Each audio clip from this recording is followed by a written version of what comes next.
All right, Peter, what are we looking at here? Lay it on me. What are we looking at here? We're looking at a kaleidoscope.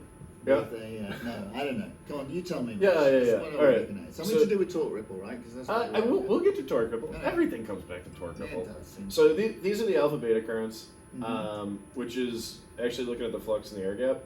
So this graph over here, we've got alpha versus beta. We're actually watching, and if we zoomed in, we could see the current going around the motor. So where's my peak current going around? So we're actually seeing that in the air gap. So this is what's in the air Yeah, gap. see, that's actually the motor, and that's the current going around the motor, the amplitude of the current. Yeah. That's pretty cool. Yeah, it's pretty sweet. So like if I increase my current, I increase that. Yeah. So this is my control. This is what the motor's thinking. This is the brains. And if I'm a customer, right? I mean, this is great, lovely, Yeah. pretty. I can see it. How's this helpful to me?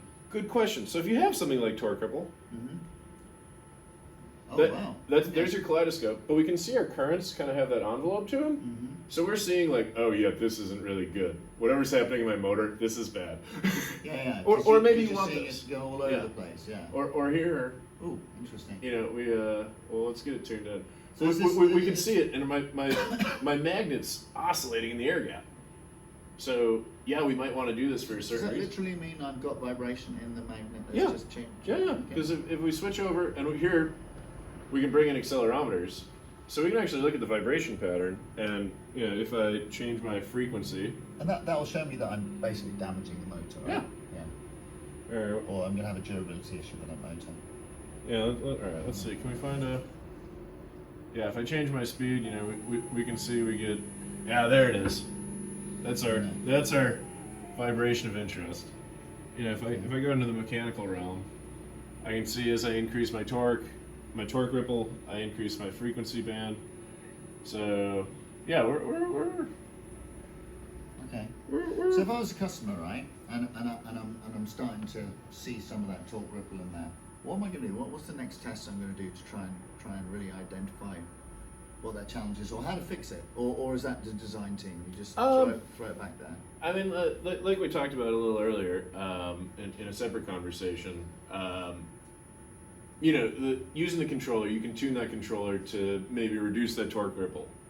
Or only, you know, if it's at the cost of efficiency, only reduce it in the areas where it's a noise or a vibration hazard. Okay. But I mean, if this was a design rig, like an R&D rig, Yeah. would you have something like a CCRT box, and you just download another model? Would you go and tweak it or something? Or Yeah. Would you go? Or does that Well, take weeks? You'd have your own little software package where you're programming the code. Now, Yeah. what you're bringing up is going into the modeling realm. And yeah, you could have a simulation running on a PC like this one, or a real-time simulation running on a dedicated box, where, you know, you could tune your variables in your model, really iterate that quickly, and then come to the test rig and see if those changes you made work. So you wouldn't do that dynamically on the rig? You Not would just have, yet. Like 5 different models, and you think, Yeah. right, I'm going to download Yeah. that one. And Yeah, or you know, you could tune it dynamically. tweak it. Yeah, Okay. yeah, yeah. Does So that happen a lot in the R&D Constantly. rigs? I guess Constantly. Constantly. Okay. Yeah. But that's an R&D rig, right? That's not an out and out. Here's my test spec. Go away, test this, right? That's No, that would be more of an R&D Design. rig, Okay. yeah. Because then you're optimizing, and maybe that data comes back and So forth. is our product better suited to that kind of application, or is it better suited? Yeah, Is it just more you've got the data, Yeah. so you can always take the data back and you know, understand how does my model compare with reality. Yeah. If stuff's not working the way you expect it to, you can look at the data and figure out why. And then, you know, one of the other cool things we do is, like, we talked about the cycle detect a little bit already. Here's some of our power calculations. So this is our RMS voltages, our RMS currents, our powers, our reactive powers, and our apparent powers. And, you know, if I ramp up speed, we can watch that RMS like a scope trace. Oh yeah. Or if I ramp it down, Oh yeah. you know, we can watch that dynamic. So we can understand the drive cycle.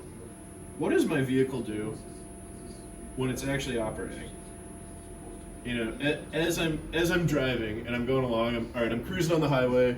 Right. Well, now I got a big gust of wind, so I got more torque. And now I go up a hill, and I got more torque. And now I'm going downhill, and I've got less torque. We can track that power. We can track that efficiency. And We're literally saying the output of an Yeah. inverter, one channel of the inverter. Well, this is the inverter, right? yeah. Yeah. Okay. So we're watching the inverter voltage, and we're doing that dynamically. We're Yeah. really seeing how does this machine function. Do we have a lot of customers doing that? We have a lot of, well, so to get your vehicle certified for range, you have to do a test like this for the EPA. Okay, but isn't that just a test? I just run a test, go through a profile, I don't bother, I can record all the data, Yeah. look at it later? Or... Well, range is such a big marketing tool Okay. that, you want to develop this in your engineering rig so you can do I need to tune my vehicle level control? Got it. Do I need to change the compressor for my air conditioner unit? Like Got it. what's going wrong here? What's going right? So you can use that to optimize the whole Right. vehicle. Okay. So I mean, this is really powerful data because it lets you understand Yeah. So it's what's back to happening. that design rig, that R&D rig. It's back to that engineering R&D rig. It's back Okay, to that yeah. design phase. It's Yeah. back to understanding what your machine is Yeah. doing. But I guess it's a good system also for the standard rig on the basis Yeah. that you record all the data, right? So Well, you just follow a test profile, Yeah. get the results, match the raw data, the Yeah. data against the test Well, file. for the more standard rig, we have a really cool feature.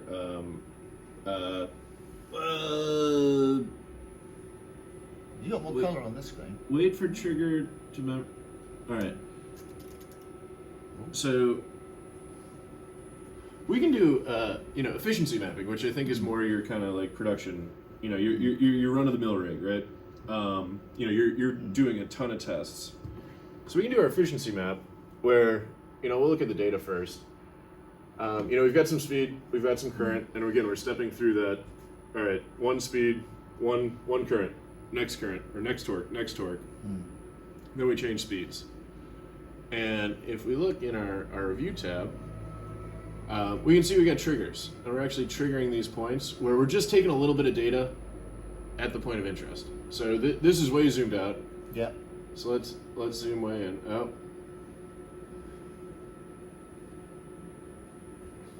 This is one of those times where we'll just edit this out. What the hell? This isn't the rig from PTT, is it? I have no idea. Is this the rig from Polytechnic Torino? This is one of the first ones, right? It's the one and only. Did this actually record data during the trigger? Can we get this to? I don't think it had trigger. No triggers. Oh, it doesn't send trigger? No, but it's got to fill the efficiency map, doesn't it? Aren't these all triggers? Or did I select the wrong mode? Which mode do I want?